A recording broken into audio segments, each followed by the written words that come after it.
Assalamualaikum warahmatullahi wabarakatuh. Sobat sepulang kerja yang insya Allah ada dalam lindungan Allah Subhanahu wa Ta'ala. Video kali ini akan membahas part 2-nya tentang Dajjal. Silahkan subscribe, yang sudah subscribe semoga Allah masukkan ke dalam surga. Kamu tidak boleh memasuki tanah yang subur kecuali tanah Uhud. Uhud adalah gunung yang mencintai Allah dan Allah pun menyukainya. Anda juga tidak bisa memasuki tanah Quds tempat Isra dan Miraj, Nabi Muhammad SAW Nabi terakhir.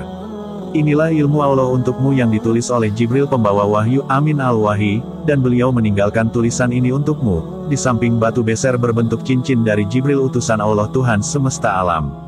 Anak laki-laki itu kemudian melihat ke tepi batu terbesar ketujuh di antara batu-batu besar lainnya yang menjadi batu tulis.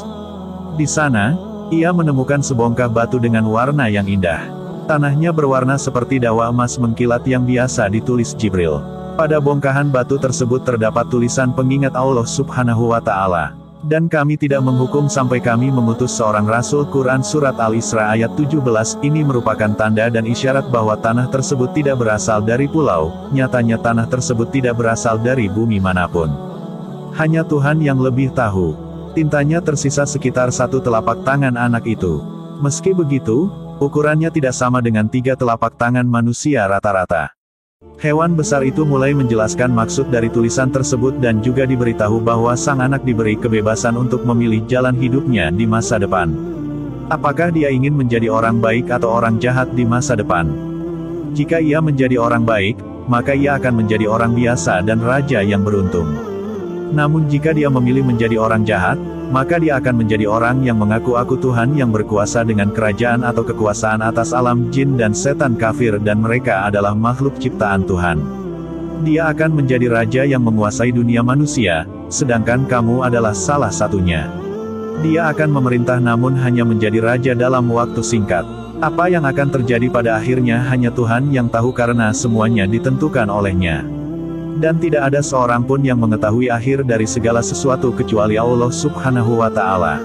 Selanjutnya anak itu bertanya pada binatang besar itu. Lalu siapa kamu sebenarnya? Apa motif yang mendorong kamu datang ke sini? Dan siapa yang mengajari kamu berbicara dan menjelaskan sehingga kamu mampu berbicara seperti manusia? Hewan itu menjawab, aku memang binatang yang diciptakan dan diperintahkan demikian dan akan selalu ada di sini bersamamu. Jibril, malaikat itu akan membawamu dari hutan di ujung dunia. Kamulah satu-satunya manusia yang hidup dari garis keturunan subur yang telah musnah.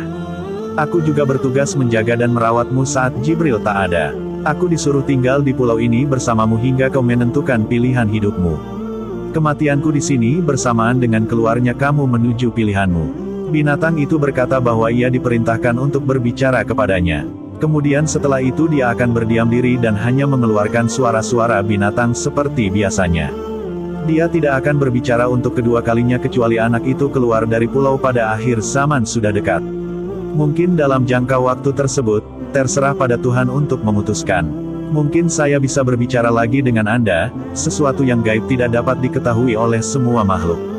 Ketahuilah bahwa apa yang diucapkan saat ini adalah kehendak malaikat Jibril. Setelah itu lidah binatang itu terdiam dan kembali menjadi binatang lagi. Namanya jasasah yang artinya mengamati terus-menerus untuk mencari informasi dan menceritakannya kepada anak.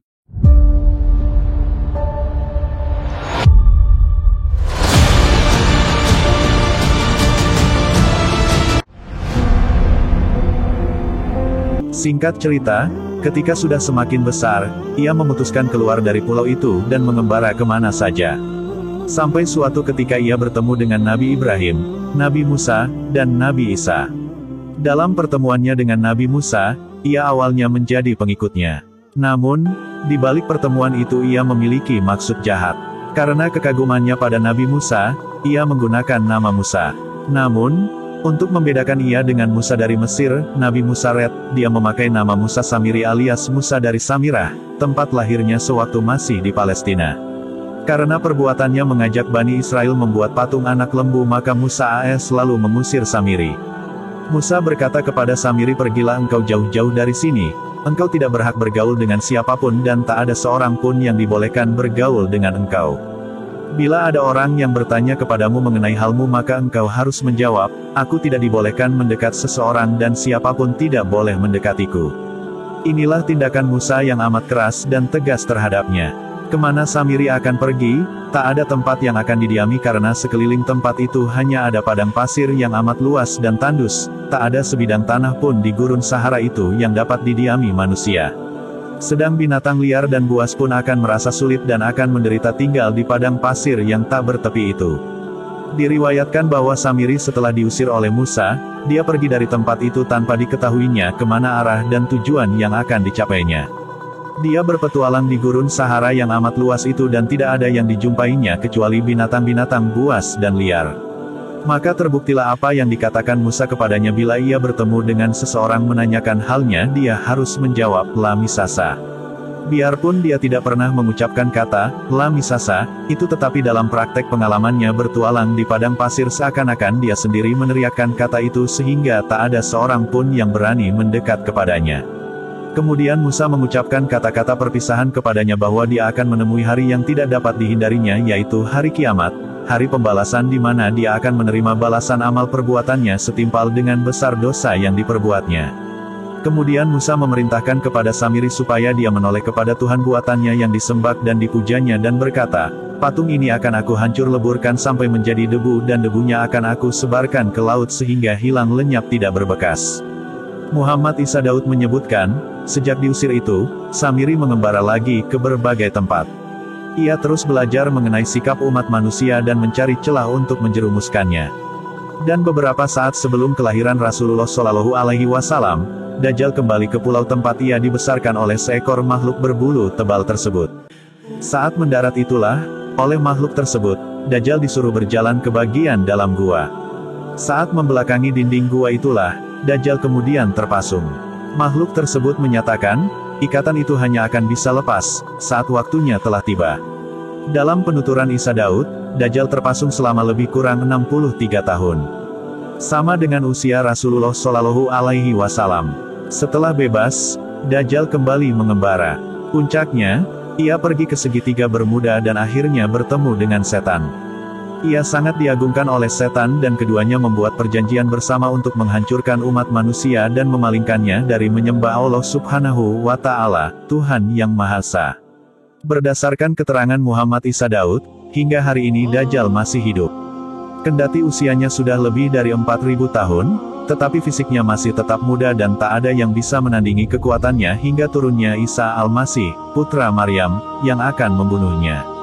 Usianya, itu bila dikonversikan dengan Nabi Ibrahim AS, sebagaimana pendapat Sami bin Abdullah Al-Makluts bahwa Nabi Ibrahim hidup pada tahun-tahun 1997 sampai tahun 1822 sebelum Masehi.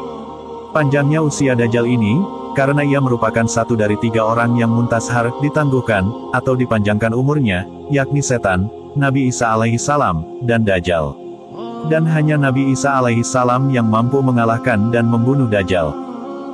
Insya Allah akan ada lagi cerita-ceritanya dan tidak akan pernah basi, karena nanti, segera itu akan muncul dalam hidup kita. Semoga dapat menambah keimanan dan keyakinan kepada Sang Maha Kuasa Allah Subhanahu wa Ta'ala.